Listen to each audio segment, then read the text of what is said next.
Do you think Islam would be weaker today had the Ottoman Emperor remained caliph and the head of Turkey, like the title being viewed as empty and outdated? Hmm. That's a very interesting question. Do you think Islam would be weaker today? I don't think so. No. No, I think it would have been stronger. It would be very similar. I mean, it wouldn't. Here's the thing: if we had a caliph, right, it wouldn't stop other sects of Islam, Sunni Islam, from growing, independent from the people who recognize the caliph. And I think that for two reasons, right? First of all, historically, when we had caliphs, there were Muslims who say that we don't recognize your caliphate, and started their own caliphate. So it wouldn't stop. So even if we had a caliph, so given that with the history of Islam, um, I think having a caliphate wouldn't, like, if other people think like, oh, you're not, like, your authority is, you're weak and pathetic and you don't represent Islam, and this is an empty, outdated, you're a shell of a former glorious thing that we used to have. I don't think that would motivate people to be just like, oh, screw it, I'm going to give up on Islam. I think, like, maybe people would have allegiances to a different caliphate, like that's how, or a non-caliphate related Islam, even just like we have right now. I don't think it would stop Muslims from just be like, yeah, we're just going to do our Islamic thing without recognizing a caliphate. I mean, and here's my two reasons. First one, I already said, historically that has been the case, right? We had Muslims throughout history that when we had a caliphate that didn't recognize the caliphate or made their own caliphate. Secondly, or their own sects, new religions even, right? Secondly, we see that with the Pope, right?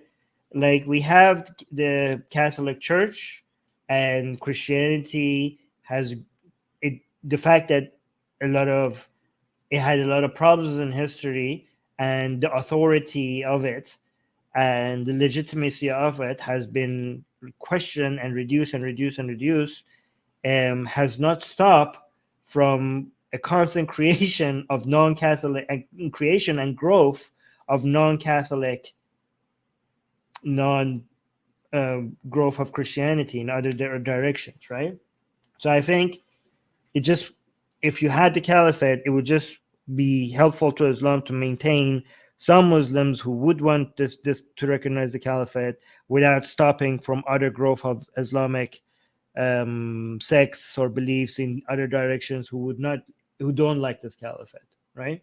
And it would be interesting because then Islam today would be somewhat similar to Christianity today, because we would have the Pope and the Caliph, right? And then it would be interesting if we get, like, historically, had the Pope and the Caliph ever met? I don't think so. They never met. It would be if we still did have a caliphate and the Turkey kept it. Imagine how historic of an event would have been if the Pope and the Caliph met. It would be headline news. It would be watched live on TV everywhere. That would be amazing. That would be cool. Um, that would be interesting. However, I'm not suggesting that the caliphate was similar to the Pope. There are similarities, but there are also many very differences, right? The caliph in Islam had a more secular role than the Pope in Christianity. And by secular, I don't mean that they would be non-religious.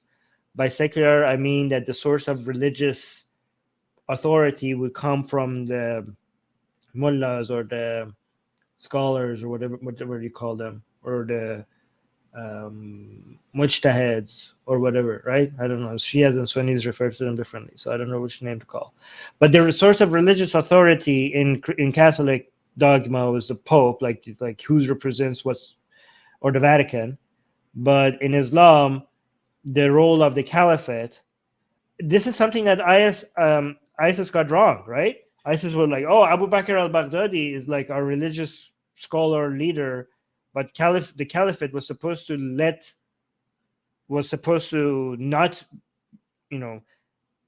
be a source of spirituality or Sharia or Islamic jurisprudence.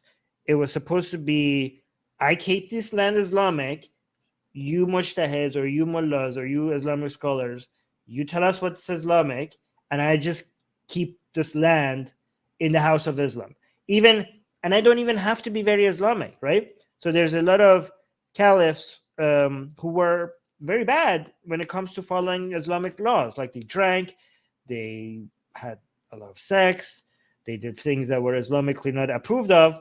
But the mujtahids were like, it's fine, we still support him because he's keeping this land Islamic, right? He's letting us do our thing. And that's what the caliph is supposed to do. The caliph is supposed to just let us do our Islamic stuff. If he's a flawed man, he's still a good caliph because he's keeping this land in the house of Islam. He's supposed to give us security. The caliph is supposed to give us security, not Islam. Okay? However, this line between the caliph and the mujtahids or the mullahs or the Islamic scholars or whatever you call them is not always been as divided as I'm suggesting here, because there are many times where it's in the caliph's better interest for the mujtahids or the scholar, I'm just going to say Islamic scholars, for the scholars to say something instead of the other thing. And a lot of these scholars were in the pocket of the caliph, so they're loyal to the caliph, and sometimes something becomes Islamic or non-Islamic because the caliph likes it to be that way, right? And sometimes some of the scholars get punished, and that's how you get the Hanafi school of thought. Because, okay, this is how the Mu'tazilites came about and then ended, right? Because of the role of the caliphs in the Islamic school of thought. And sometimes at the other end as well, the loyalty of the scholars to whether the caliph is doing something correct or not correct depends on their own interests as well. Like, is he going to recognize our school of thought or their school of thought? If he recognizes our school of thought, maybe we'll give him, we'll say like, oh, this hadith is that kind of is helpful to this caliph is now all of a sudden looking a lot more authentic than yesterday. Okay, so anyways, all of it's a very political and very interesting matter. Hey guys, if you want to join these streams live, get your comments and questions read by Ali and Armin and the guests, and most importantly, to get full access to the full video versions of all these episodes, become a patron. Link in the description below.